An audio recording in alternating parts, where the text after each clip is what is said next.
I'm going to share my personal journey of healing after losing a loved one, and I'm inviting you to join me as I explore the ups and downs of this process. Losing a loved one is one of the most painful experiences we can go through in life, and it's a journey that none of us are ever truly prepared for.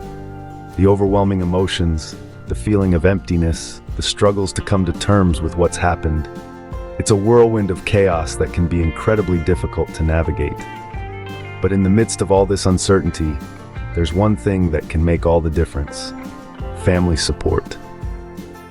When you lose someone you love, it can be like your whole world has been turned upside down. Everything feels wrong, and it's hard to imagine how you'll ever be able to find your way back to normal again. The emotional turmoil can be overwhelming, and it's easy to feel like you're drowning in grief.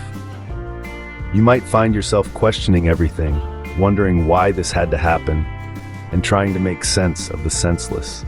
It's a painful and confusing time, and it's easy to feel lost and alone. One of the biggest challenges you might face is the feeling of guilt or regret that can come with losing someone. You might replay conversations or moments you shared with your loved one over and over in your head, wondering if there was something you could have done differently, or if you could have somehow prevented what happened. It's a heavy burden to carry, and it can be hard to shake the feeling that you're somehow responsible for what happened. As you navigate the darkest days of your grief, it can be tempting to try to push your emotions away, to try to distract yourself from the pain. But the truth is, there's no shortcut through grief. You have to go through it, not around it.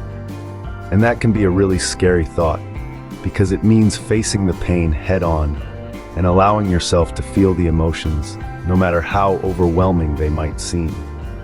The stages of grief are well documented, but they can still be really difficult to understand and navigate. There's denial, anger, bargaining, depression, and acceptance, and each one can be a minefield of emotions and challenges. But here's the thing: everyone experiences grief differently, and there's no one right way to do it. You might find yourself skipping stages or revisiting ones you thought you'd already moved past, and that's okay. The important thing is to allow yourself to feel and to be kind to yourself as you navigate this process. For me, one of the most powerful moments of realization came when I realized that grief isn't a weakness. It's a sign of how much we loved. When we're grieving, we're not just mourning the loss of someone we loved, we're also acknowledging the depth of our own emotional capacity. We're saying, I love this person so much that their loss has left a hole in my heart. And that's something to be proud of, not ashamed of. As I look back on my own journey, I realized that I had been so focused on getting through each day that I hadn't stopped to acknowledge the strength it took to get through each moment. I hadn't stopped to celebrate the tiny victories, or to acknowledge the ways in which I was growing and healing, even in the midst of my grief. And that's when it hit me. Healing isn't about erasing the pain of our loss. It's about learning to live with it and to find ways to honor the memory of our loved ones in the process. The truth is, losing someone you love is never going to be easy, but with the right support